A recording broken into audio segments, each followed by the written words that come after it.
तो देखिए, प्राकृतिक आपदा का कहर उत्तराखंड में भी देखने को मिल रहा है। उत्तराखंड में इस कदर प्राकृतिक आपदाएं आ रही हैं कि सिलसिला जो है वो थमने का नाम नहीं ले रहा। पहले धराली और उसके बाद थराली में बादल फटने से देवभूमि के लोग सकते में आ गए।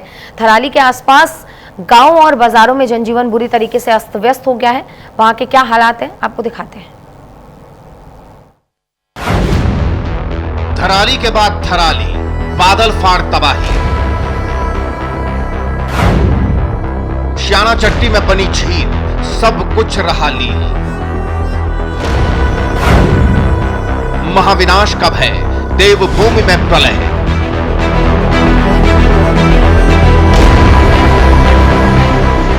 चारों ओर जल प्रलय, जहां तक नजर जाती है केवल तबाही नजर आती है। सैलाब सरीखा मंजर, सब कुछ डुबोने पर आमादा है। चारों ओर त्राहिमाम मचा हुआ है। ये भयावह स्थिति देवभूमि कहे जाने वाले उत्तराखंड के चमोली जिले की है। देवभूमि के पहाड़ी जिलों में मानो बारिश कहर बनकर टूट रही है। पहले धराली और अब थराली में बादल फटने से हड़कंप मचा हुआ है। बीती रात थराली में बादल फटा, जिससे पानी का तेज बहाव आया, जो अपने साथ खूब मलबा लेकर आया। ऐसा ही कुछ मंजर श्याना चट्टी में भी दिखा। कल तक यमुना नदी पर बने जिस पुल को पार कर लोग दूसरी ओर जाते थे, उसके ऊपर से 4 फीट पानी बह रहा है। श्याना चट्टी में बनी अस्थायी झील के मुहाने के खुलने से जल निकासी तेजी से हो रही है। एहतियातन प्रशासन आसपास के इलाकों को खाली करवा रहा है। चमोली जनपद में थराली कस्बा है और थराली कस्बे में और उसके ऊपर एक चेपड़ी जगह है। वहाँ पर कल रात में 1 बजे से 1:30 बजे के बीच में काफ़ी अधिक बरसात हुई है और बरसात होने के कारण काफ़ी मात्रा में मलबा आया है। मलबे के कारण 2 मकान पूरी तरह से ध्वस्त हो गए हैं और 10 से 12 घरों में मलबा घुस गया है। थराली कस्बे से जुड़ी कई ऐसी तस्वीरें सामने आई हैं जो तबाही की गवाही दे रही हैं। जानमाल का भारी नुकसान दिख रहा है। कई लोगों के घरों के अंदर पानी भर गया है। कई घर मलबे की चपेट में आ गए हैं। यहां तक कि मलबे के नीचे कई गाड़ियां दबी हुई हैं। यहां तक कि एसडीएम आवास में भी मलबा घुस गया।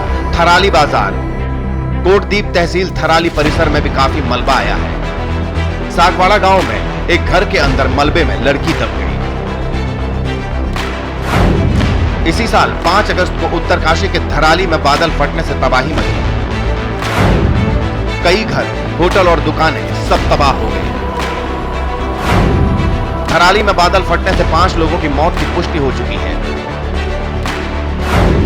22 से 23 अगस्त की दरमियानी रात चमोली के थराली में भी बादल फटने से तबाही मची। आवास, बाजार की दुकानें मलबे में दब चुकी हैं। फिलहाल 2 लोगों के लापता होने की खबर आ रही है। 5 अगस्त को खीरगंगा में अचानक आई भीषण बाढ़ से थराली में कई होटल, मकान और होम स्टे जमींदोज हो गए और अब थराली में कुदरत ने तबाही मचाई है। इन सब के बीच एक सवाल जो सबके ज़हन में है कि आखिर कुदरत बार बार अपना रौद्र रूप क्यों दिखा रही है? क्यों देवभूमि में एक के बाद एक बादल फटने की घटनाएं सामने आ रही हैं? देवभूमि में जल प्रलय से लोगों में महाविनाश का भय सताने लगा है। Bureau report, news 18।